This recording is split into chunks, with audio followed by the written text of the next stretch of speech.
Hey Avnish, thank you so much for joining us on the Thinking Out Loud podcast. We are super stoked to have you here.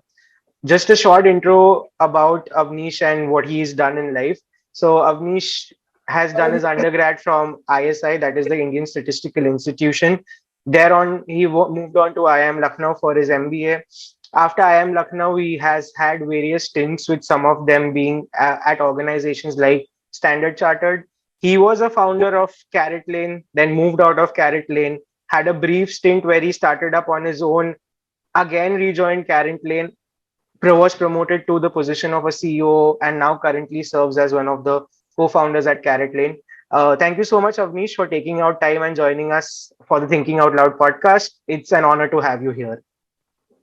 Thank you, Samarth. It's equally a pleasure for me to be here, and thank you, like I said, for having me. Thank you. So, Avnish, just to start off with, right, from ISI to IIM, that's not a trajectory that we see many people take, right? Because ISI in itself is a very difficult institution to crack. So, how did that happen? Like, how did that entire journey flow through? See, I'll tell you, the place where I grew up and I come from, right? I come from Ranchi, which is now Jharkhand, earlier Bihar.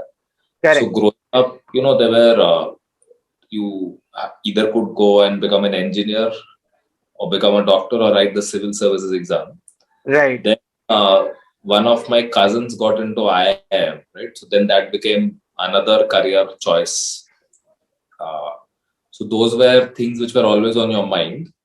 Uh, so I think I was uh, lucky in the sense that I got into ISI. Uh, I had no interest in engineering. I wanted to get into IIT because I thought it was a place which had so many smart people, so it would be good to go there.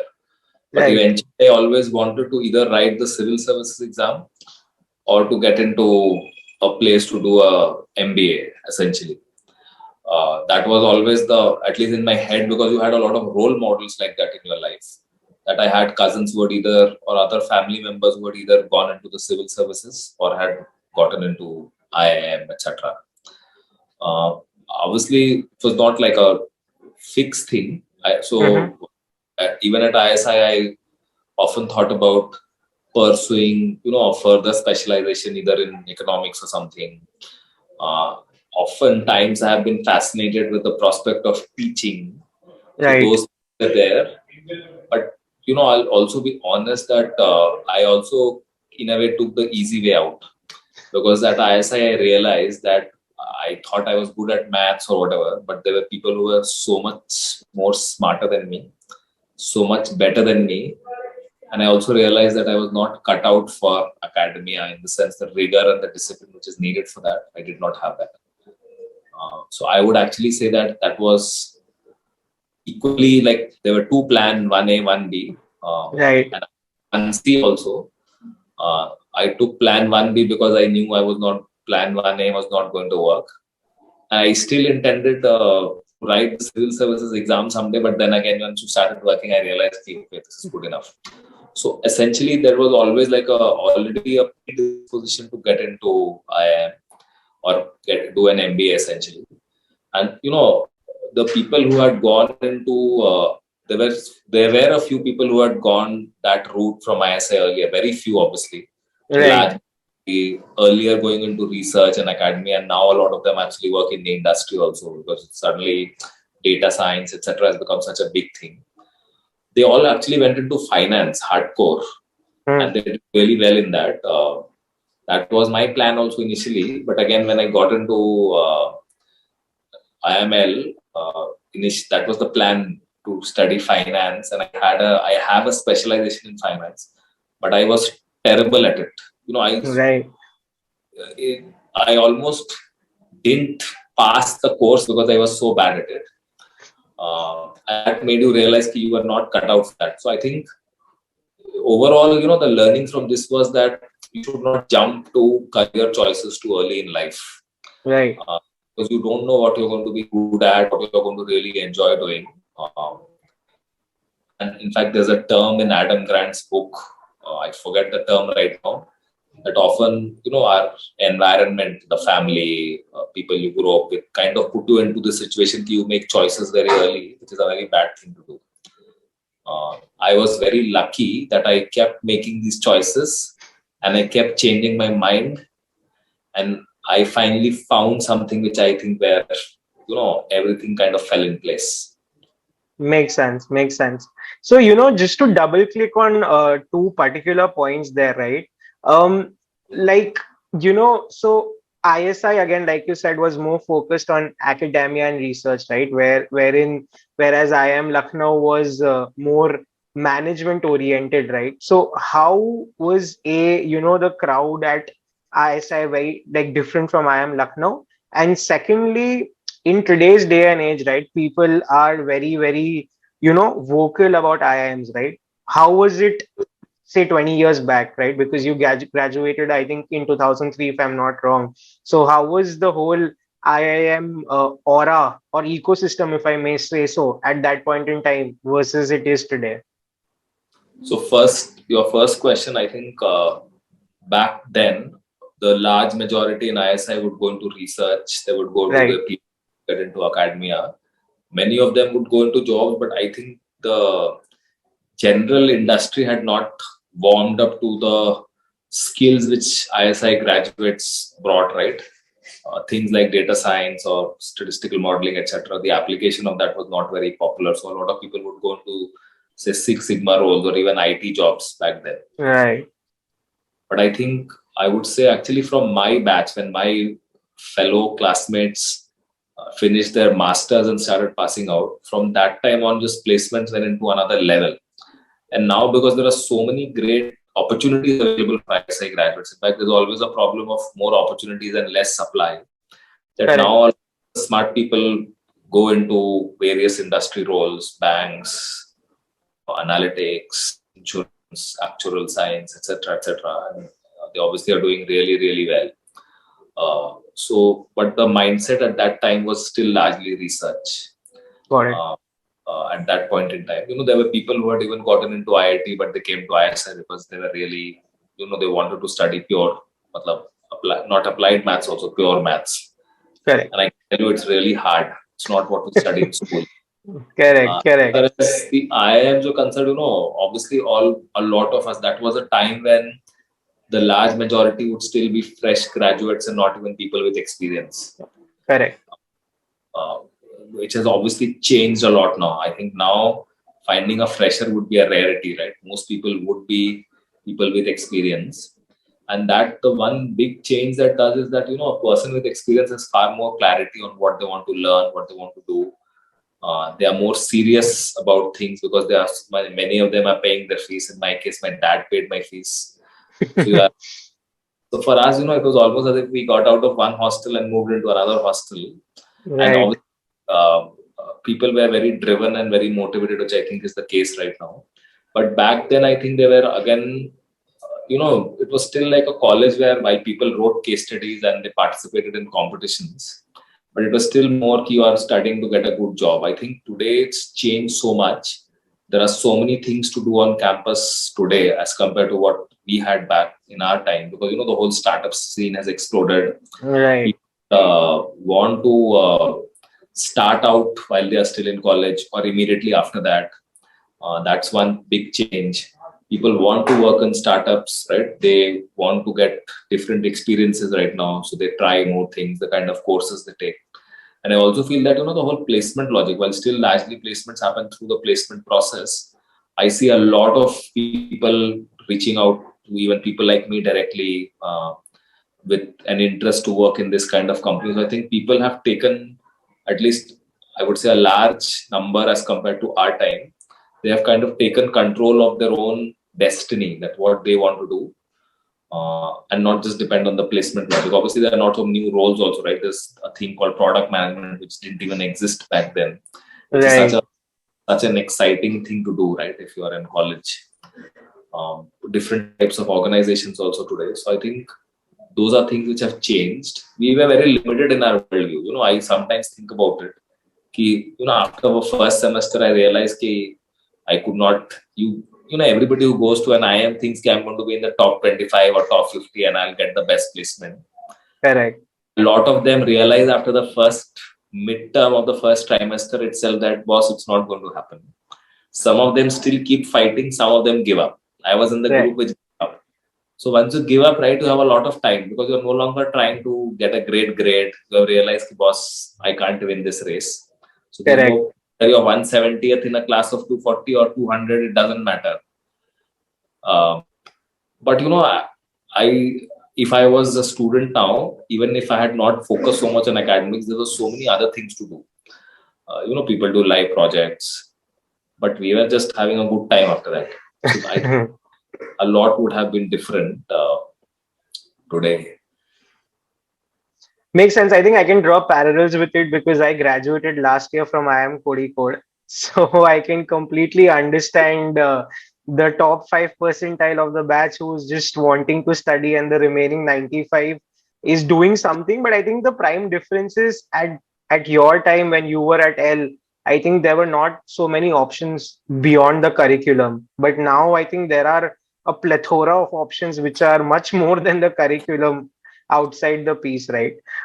So just to come back to your college experience, right? Although you had some sort of inclination towards finance, I think your first job straight out of campus was as an ASM with Onida, right? As So a manager, yes, yeah, so did you do marketing in college, which is why I did marketing and finance. We had the option to make two specializations. So the first choice was actually finance. I don't know all the hardcore finance subjects. Okay. And the second choice was marketing because you had to have a second choice. So I was not interested in supply chain or ops or in HR. So the only other option could have been I don't know. I think that was the only option in my head at least, which I think I could have taken. So I took marketing more from that. But while I was in college, only I started to realize that I was not the person who would do well in finance so much. Right. Uh, so from in that sense, I had become open to the idea that I will do uh, something which I get into. Uh, and actually, after a while, towards the end, you just think, okay, let me just get a nice job and uske baad we'll see. Because there was no precedence, right? In the sense that you didn't have any examples ki how do people they get jobs outside of placement. You just knew ki I will get into some place and from there we'll see how it goes. Right. Abhi, I think it's a lot different. I think it's a lot easier. Us samay you just put your CV on Naukri and you prayed ki somebody would call you. No, I think Naukri is the constant that has still been here from that time to this time.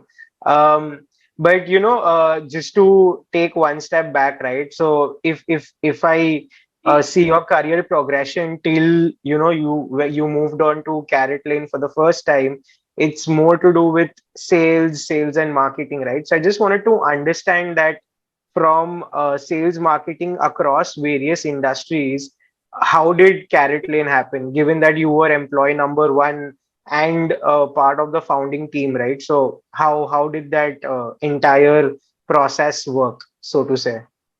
So I'll tell you, like I said, right, growing had been given a sense of what a good life means, right? Right. So even after doing your MBA, the good life, at least the idea which I had was that, if you work for an MNC bank or if you work in an MNC organization, which was nice, then that was a good place to be in. So initially when I joined Stancy, I thought, okay, I had now reached this place. But very soon I realized I was not enjoying it at all.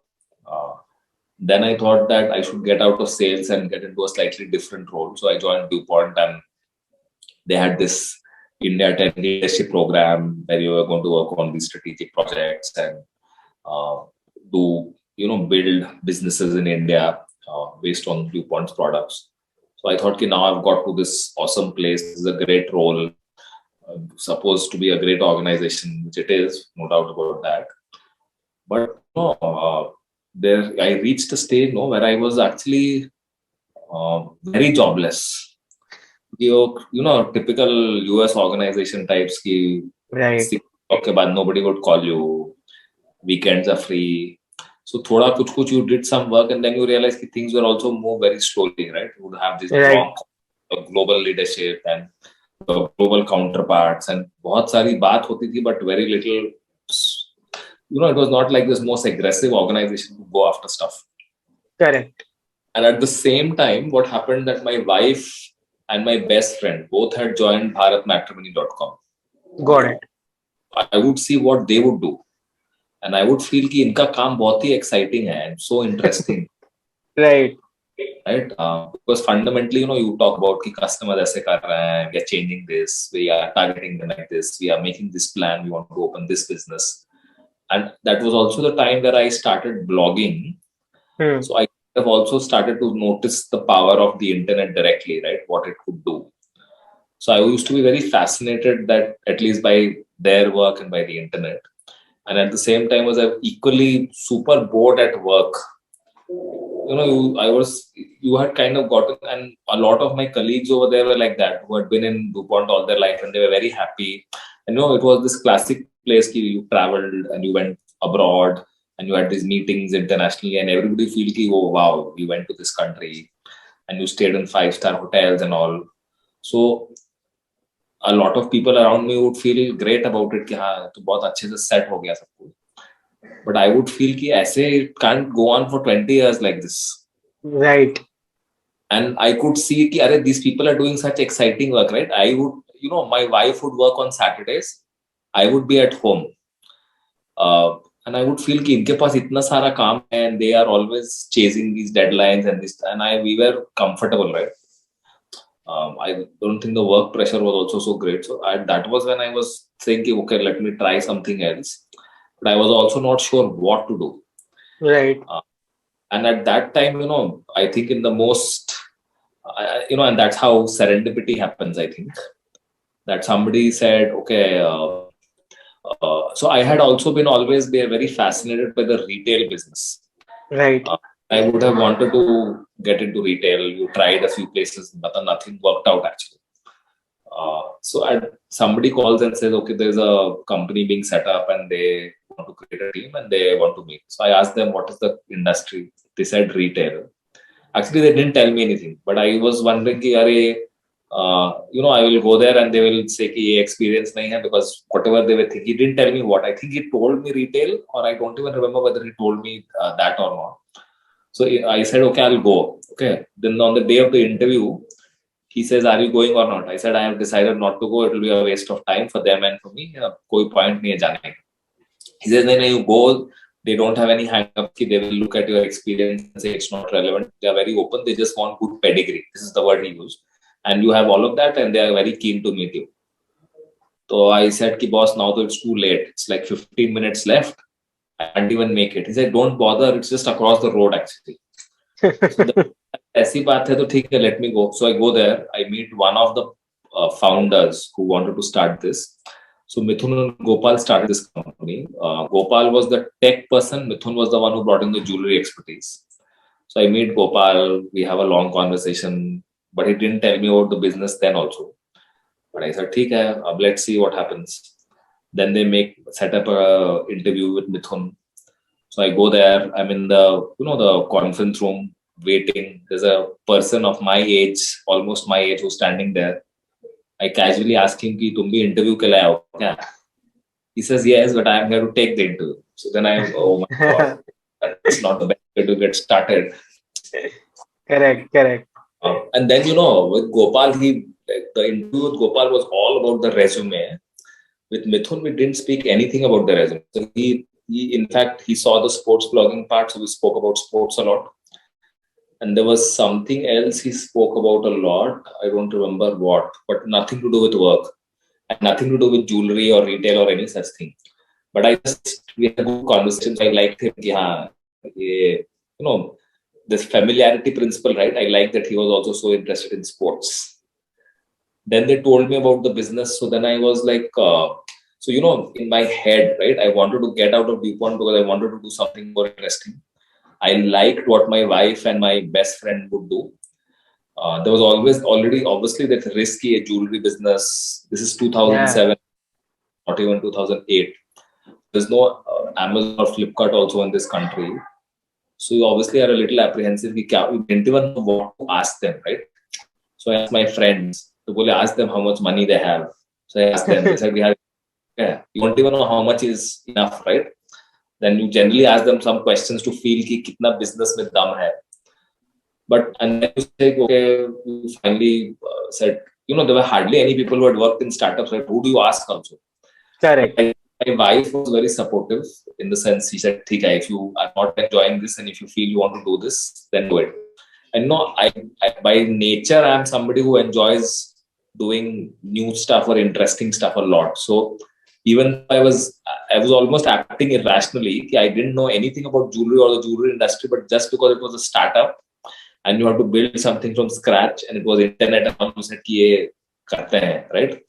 And you would not get a chance like that otherwise, right? The other way to do it would have been to start something on your own, right? Right. Your money and everything. I thought, okay, this is at least a better situation.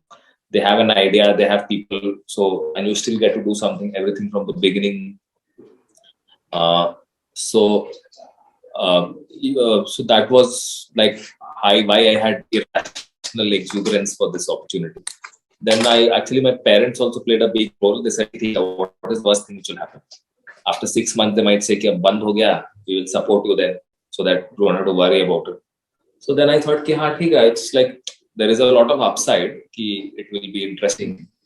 And there is some downside if it doesn't work, but I think we can live with that downside. And that's how Caratlane happened. And the other thing is that, they plan to hire 4 people as the founding team. Right. And they were obviously interviewing other people like me. In the end, nobody joined. I think I would ask them, like, Baki log kab aa rahe? And they would say, we are interviewing. And then they said, boss, nobody wants to join because they feel it is too risky. Or they think if the risk is so much that they would ask for crazy money, which they were not willing to. So then that was also like a thoda sa reality check. Oh, did I make the right choice? Why does everyone? But then he said, by that time I had already started working on building the business and I was enjoying it. Every day you would go talk to Mithun, work on things. So in that ways, I was kind of, feeling happy with what I was doing, although it was not a lot at that time. So isliye I said, let's see. Understood. I think that gives a lot of perspective, right? So I had 2 follow-up questions to this. Firstly, like you rightly mentioned, at that time, startup as a phrase also I don't think was existing, right? Like we leave apart the whole concept. So how I mean, how was it working at a startup again in an industry which was very unheard of at that point? And how different was Caratlane in your first stint versus the second stint? Because initially when you started off, I think it was at that 0 to 1 stage, right? But when you rejoined, it would have been in the 100 to 1,000 or the 1,000 to 10,000 stage. So how was that a difference? See, the first question, Yeah. people think that startup hai, jewelry hai, it would be hard to find customers. Correct. What was harder than finding customers? Finding employees. Right. Nobody wanted to join only in any role. Correct. बहुत दिन हम लोग बहुत try किए, then we said, boss, we need people. So even if we can't get the ideal kind of people we want, let's hire whoever is ready to at least come. Right. Second, while Mithun knew jewelry, Gopal knew about technology, nobody knew fully how to build a business and all the right choices, right? In a way, like any task which had to be done, because we didn't have any experts, right? So I had to literally like learn and do it. So I became a product manager without having any expertise on this, just by saying, "Theek hai." Let's used to look at a lot of other websites and say, we should do it like this. And you writing the product document, etc. You just wrote it based on your common sense.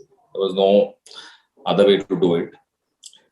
So that was how it was back then, right? And but the good thing was that we were. I think because we were not in this race, we had raised money and we were under some pressure and we wanted to just unnecessarily grow fast. So we were not rushing into things also, and Got it. making wrong choices. We were very clear you have to build a business, right? So nobody knew there was a concept of valuation, etc. So that was a good thing. So we were very clear you have to build a business, right? It should make money and all. As a startup, the other big problem was that there was no ecosystem. Yeah. When getting a payment gateway was so hard, I can't tell you. We finally had to give a bank a fixed deposit so that they allowed us to have a gateway. Okay. Courier partners, everything used to be like one mega task and a mega difficult thing to do. So I think that 2007 to 2010 wala period was difficulty at another level. It was, I would almost say it was too early, right? Yeah. Wait, sit all day कि आज कोई customer phone करेगा, literally like that. While we were an online business, but a lot of customers who we had, right? If there was a customer from Chennai, for example, who showed some interest, I would not even say customer, somebody just showing interest, I would often go to their house in order to convince them to buy. कि आपको चलो, I will show you why our pricing is great, and so you were that desperate. And I still have some of these old emails. All family friends, I would literally badger them. You should try, it's great and our pricing is great and the designs are great. So there was, and today there is a playbook, right? If you start, there are so many people to learn from, right? Kaise karte hain. Us samay there was nothing to learn from. Those were the days of Rediff and India Times. So, you didn't run into startups and founders all over the place. In fact, it used to be a very hard thing to even tell people कि आप करते क्या है. Correct. The first experience was another level of frustration, and you would often wonder कि यार, later कि did I make the right decision? मतलब how will this work? Right. Like nobody wants to join, nobody wants to ship your products, nobody wants to give you a bank payment gateway. People don't want to buy. मतलब, is it like really ever going to happen or not? So the first stint was really hard. At one stage we also started a B2B business because these diamond suppliers, they would not entertain you. कि आपका तो buying इतना कम है. We need a certain. Where do we get that buying? मतलब business तभी start हुआ. So we started a B2B business so that we could increase our buying and also for some cash flow. Correct. When I came back to Caratlane, things are obviously much different. Tiger had invested. We had crossed 100 crores of revenue. There were more processes, more people. We had our own website, our own tech team in place. So, but at that time, the problem was ki how do we go from 100 to the next 200, 500 crores, 5 more customers. CAC was out of place. From a P&L point of view, we were not in a great shape. Obviously, that was a time when the losses were very high. Yeah. It was a different, at least, but we had employees. There were some customers. At least you had a starting point. So it was a different kind of problem at that point in time. And while I think the good thing was because I went and worked in an internet company at Times Internet. At least I learned some things from people who knew that. So at least I brought back some skills which were useful in Caratlane's context. Makes sense. So, because you spoke about the customer angle, right? So essentially, I believe Caratlane started with primarily an online digital business, but now it's more omni-channel in nature, if I'm not wrong. So jewelry is something that people, have a very trust issue in, right? Like till the time we don't Yes. hold it in the hand, people won't have that buying mentality that ye kharidne ka hai. So how were you able to get that customer mindset shift, right? That even though it's online, even though it's digital, we will purchase it, right? Like, was it a positioning wherein you wanted the average retail consumer as well to get a part of the jewelry, or like how was it? See, one, I would say all the problems or all the friction or challenges which stop a customer from buying online. Yeah. I will say we still haven't solved it fully for all types of customers across the country. Correct. Yeah. And there are, I always say this, that buying online is like a hurdle race. You have to jump across some 10, 12 hurdles, and you could trip at any one of them. And if you trip, then your race is over. Makes So sense. from trust, and trust comes from not just certification, but the trust is key. My family has been buying from this jeweler, so I trust them. You cannot replicate that trust, right? Tanishq mein, it's a Tata brand, so there is a trust, right? Trust, exactly. Uh, then there is a problem कि आपका gold pure है कि नहीं, Hmm. quality है नहीं, right? How will it look on me? What if I don't like it? I have to give it to somebody. Will the delivery happen properly? Those were the times where people would even worry if I make an online payment, will the money go somewhere? And there used to be this term called fly-by-night operators. There were a lot of frauds also back then, right? This website is there, you buy, but nothing comes, and you don't even know where they are and where to go and complain. Right. Because physical establishment. So, bit by bit, we have solved many of these, but I don't think it's been solved in a way that they have been solved perfectly for everybody. When I say everybody means, you and I could be very advanced internet users who buy a lot, so we are very comfortable. But has it been solved for, say, my father who lives in Ranchi? No. So then you can't really say that we have solved it fully. And the second point which I want to make is that our focus was very clear. We have to improve experience and we have to improve conversion. Correct. So whatever we do, whatever is needed to do that, we will keep doing it. So we never said one day, okay, let's become an omni-channel company. We said we need stores to improve conversion. So let us open a store and see if conversion improves or not. Or let's do try at home and see if conversion gets better or not. Let's change this policy and see if conversion gets better or not. Let's change the image and see if conversion gets better or not. Let's try virtual try on and see conversion gets better or not. Everything was done with the sole purpose of saying, इससे conversion improve होता है and experience improve होता है नहीं. Right. So this whole journey, in the last, I would say 15 years, that is like our key guiding principle. Let's do everything to see if your conversion and experience improves or not. And also sometimes you'll say, is the scale improve hota hai ya nahi? Got it. So, Avnish, like currently, right, the way the business is it something which is 50-50 that you get 50% of the business from online and 50% offline, or the like omni channel or the offline bit which started as an enabler is now having a majority share? See, if I have to answer this question, I would say that the number of customers who interact with at least two touch points would happen for 80% of our business. Got it. The share of business from an online offline point of view, if you count customers or orders, would possibly be I think 75-25 possibly. Makes sense. 70-28, something like that. But the other metric which is important is that almost 85% of people who walk into our stores and buy have done their research on our website or our app before they do that. Makes sense. Right? The question was always कि इससे conversion या incremental business हो रहा है नहीं. So if you ask, what do we optimize for?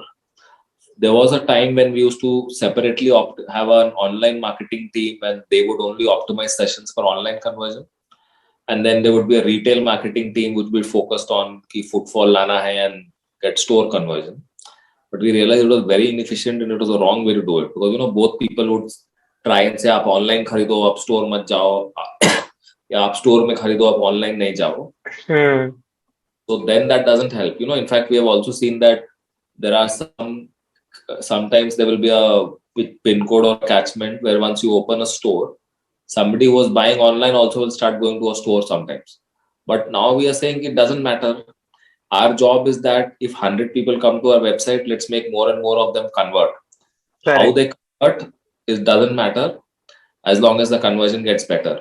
And the thing is that it's very wrong to just think of online, offline. The Hmm. way to think about it is that all these things, how they all keep increasing your conversion. Makes Because sense. the whole world just thinks online and on offline and omni. So that is the way they can look at this business. But there are other questions also, which is that how does your 24-hour delivery increase your conversion? That is another lever we have invested a lot in. But because people don't see that right as a method of driving conversion, they just ask store badhane se kya hua, right? Correct. We are opening warehouses all over the place to make sure that inventory availability is much better, replenishment is better. And that is a question nobody will ask, right? Because they don't see Right. it as a matter of conversion. A lot of changes in our policies, right, to do the same thing. So it's a very narrow view, right? Because people don't understand. But net, it is about everything is a means to this larger end, which is higher conversion, better experience, and obviously more revenue and more profitability. Makes sense. Makes sense. So just Avnish, one last question on the carrot lane bit before we move to the conclusion, right? And I think this is a question that will stay pertinent with the industry carrot lane is how do you optimize for hiring in this industry? Because again, the sheer niche of the industry is something that you don't find much talent regarding that. So how do you go about optimizing for hiring in this space? See, if you think about it, we are like a company with many mini companies, Okay. in the sense that you think about it that there's a whole retail organization, right, or the even the online and try at home sales teams. Yeah. There you are hiring and building a large sales organization. Obviously there a lot of people come from the jewelry industry only, although we are now Correct. hiring people from non-jewelry backgrounds and a lot of freshers also. We have started our own training academy to train freshers to become our jewelry consultants. Mm-hmm. So they have a certain approach, right? Now you think about marketing, product management, and technology people. There is no jewelry expertise needed. We have not Right. hired anybody from a jewelry background. It's not needed Hmm. also, right? There, what we in fact do is that we get, you get the best person for this role, and then we make sure that they learn about jewelry enough. So one thing we are very very particular about that, you can be a product guy and say ki main ko to ye feature banana, how does it matter if I know enough jewelry or not? But everybody has to know about jewelry. Everybody who joins has to go through a mandatory sales stint. They have to spend time in the stores or spend time selling so that they all learn about the customer and the product enough. The product meaning the jewelry product. Right. About some other roles, right? Now you think about jewelry design, merchandise, category management. There again, the experience is important. Got it. There is expertise needed on the jewelry, but even there, we have hired a lot of people from non-jewelry background also. Mm-hmm. For some principles, right, like how you order inventory, how you look at the funnel from a category point of view. Those things, if you're good at it, you will learn. So we don't over-index on the familiarity with the category too much. Possibly, even in design, we do a lot of fresher hiring people from NID, NIFT, etc., etc., Right. who might not have done only jewelry design, but as long as they are good at their work, we feel they can learn the industry. But how hard is it? If you think about it, I never knew anything about jewelry, right? We have all come here and learned. So we don't worry too much about it, except for some very, very specific roles where that expertise, if for a design head, you obviously need somebody from a jewelry background. Then again, some of our supply chain and fulfillment logistics also. A lot of people have come from non-jewelry background, but some very, very specific roles, we take people who are from the jewelry industry. But if you add all of this up, right, all these mini organizations with mini cultures, you will notice that very few of them we are so particular that we need people from a jewelry background. So therefore, you don't constrain yourself, because if you wanted people who also knew the, say how to run an omni business, right, and had jewelry background, where will you hire from? Those people don't exist only. Correct. I said I want a product manager with jewelry background. Where will you get a person like that? Makes sense. Correct. Correct. So I think we don't over index on familiarity with the category. I think you spend enough time, you will learn, and we make sure you have to learn. But I think we make sure that you focus on functional capabilities and generally your fitment with the culture, your other, aptitude and attitude for the role. And so in that sense, it's not been such a hard thing. Although what we have also done is that over the years, we realized it was hard to hire, right? We are not such a cool industry because एक तो jewelry है, दूसरा कि we don't get a valuation done every year to say कि we are now a unicorn or whatever corns are out there. Correct. We will never say कि we have a very cool office and we have this. On Fridays we have a bar counter, beer, and also a lot of young people still get fascinated by those things. We tell them we want to become profitable, so they feel, "Arey, what is this types?" The ethos of the company are not so sexy in that sense, which a lot of young people crave. And we have also seen that you were asking about the IIM, right? Actually, I struggle to hire from a lot of elite schools today because those people just come with a certain elitist entitlement. Right. So we actually hire from a lot of and we were also struggling that those people would come in. And I'll give you a specific example about product management. We were actually having a big problem because a lot of these people know, for them, Caratlane was a stepping stone to get into one of the FANG companies. Right. Then you are worried कि मैं अपना CV value कैसे बढ़ा रहा हूँ, right? Am I building cool features on ML, AI, rather than actually solving the real customer problem which we have? And there was a lot of a gap in what expectation they had and what we were doing. So then we said, boss, we can't hire these people. Let's get people who love what we do actually, who want to solve these kind of problems. So then in the last 2 years, we have hired all kinds of product people, and very few of them with actual pedigree product backgrounds or pedigreed schools. And we have seen that this actually works better for us. These people a lot of them are more curious.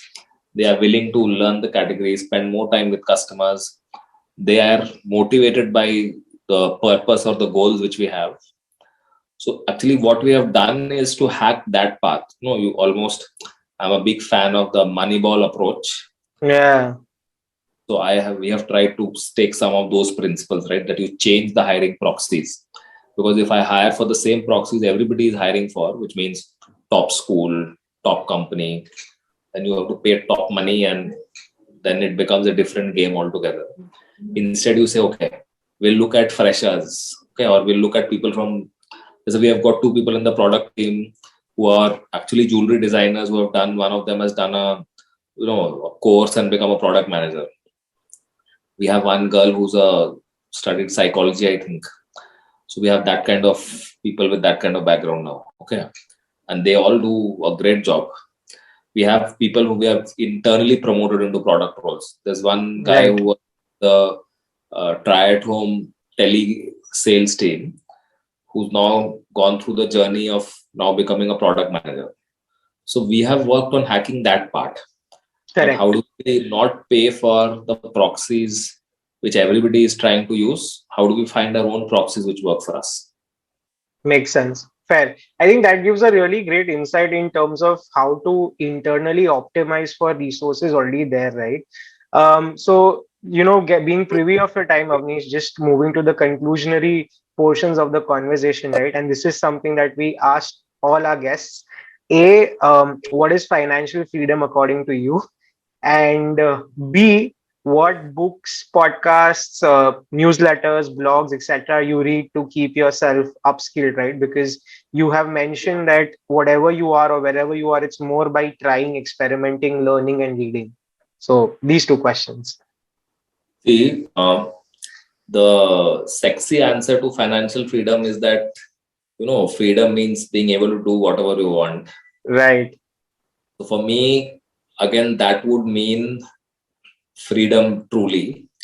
But I also think that I really love what I do. Correct. And I get paid to do that, right? Actually not seeking that freedom. Correct. I think that But at the same time, if I was not getting paid to do this, then I would have a problem, because I'm not financially free in that sense that I don't need any money, right? Right. Whether you will ever have money, and enough money that you can say I can stop working, right? I will retire at 30, retire. I have actually met very few people who have done that. So I don't even know whether it happens or not, whether people are actually able to do that or not. And, somewhere, while I don't want that money should decide the choices which I have to do, but you also feel, do you want to reach a stage where you don't want to be pushing yourself because you have these other needs in your life also that you need to make money, if not for your basic needs, but just to feel, yes, you are still, because if you think about it from an economical point of view, right, you get paid because you do something valuable. Correct. You want to be in a state that you are not doing anything valuable, so you don't make money, right? You take, so if not for your basic needs or your financial needs, but you still want to be making money because that tells you that you're doing something which is valuable. Right. So, but yes, financial freedom obviously means that, if you didn't make any money also, all your needs are taken care of, right? Financial freedom, I'm saying. Uh, in the sense that you don't have to worry about your kids' future, or if any medical illness or anything happens, or day-to-day expenses, whatever you want to do, travel, etc., etc. If you have enough money that all of that is taken care of, I think that technically is the definition of financial freedom. But I think that freedom, if I take the word financial out of it, is the, to do what you love, I think is freedom, right? With your time and whatever you do. And I don't think that, not working is a sign of financial freedom. There is Correct. enough to do while you're working. It depends on what you want to do, right? What makes you happy. Makes So sense. I think that that is the answer for me. Tomorrow I might say I'm not interested in Caratlane anymore because ye ho gaya. I might want to do something else, but I might still be making money from it, and not, so that money will not define freedom. But if I enjoy that more, then if I can do what I now like more than Caratlane, and if I can do that, then I'll feel I'm free from that point of view. But suppose I don't want to do Caratlane and I'm still made to do it, for example, then I will know, okay, I'm not free, right? Free. Yes, Or if absolutely. I want to do Caratlane but I'm forced to do something else, again I will not be free. Correct. I've never met, other than some very few people who say, okay, I don't have to work at all because I've made so much money.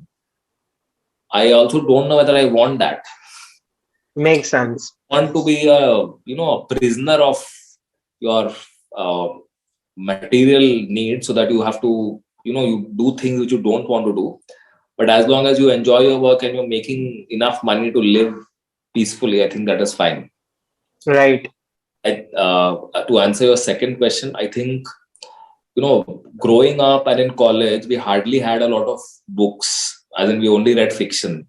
Once in a while, there used to be a cricket book like Sunny Day, etc., which used to read. I think from the Malcolm Gladwell period, I think this whole genre of non-fiction or self-improvement books really took off. And then, so I think I read all kinds of things. And I'll give you an Mm-hmm. example.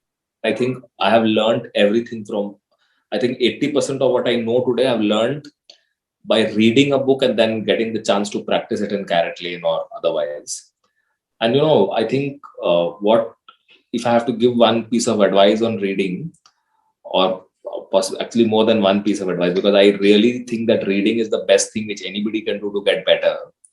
And I pain people to start reading almost. So is that, you need to have a real width. Right. Even if you want to learn about leadership, don't just read leadership books. Read about, I can tell you one of the best books which I've read about both culture and leadership is a book about Genghis Khan, which Mm. is a book. So that's the point I'm trying to make, that, there is so much to learn from other areas, right? If you are familiar with the concept of range, there's a book by that name. In fact, most of the time I'll be quoting you something from a book. So I think that you should read to increase your range. You should read enough so that you can, there is this thing called synaptic reading or synaptic learning, right, where you start to connect concepts from different books and you can start to see common patterns. That is when you really know that yes, your understanding is becoming good enough.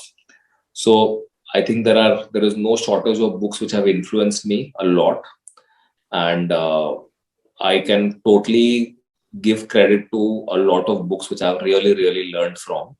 In fact, a lot of my learning has come from sports books. Correct. I'm a big sports fan, I would say. I don't play so much, but I follow a lot of sports very deeply, and I've read a lot of books.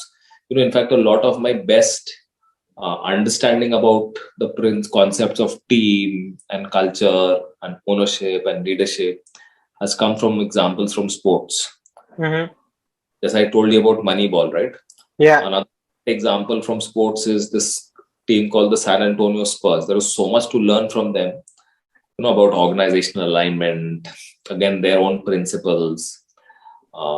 So that those things I've learned a lot from. Obviously, then you supplement books with a lot of podcasts.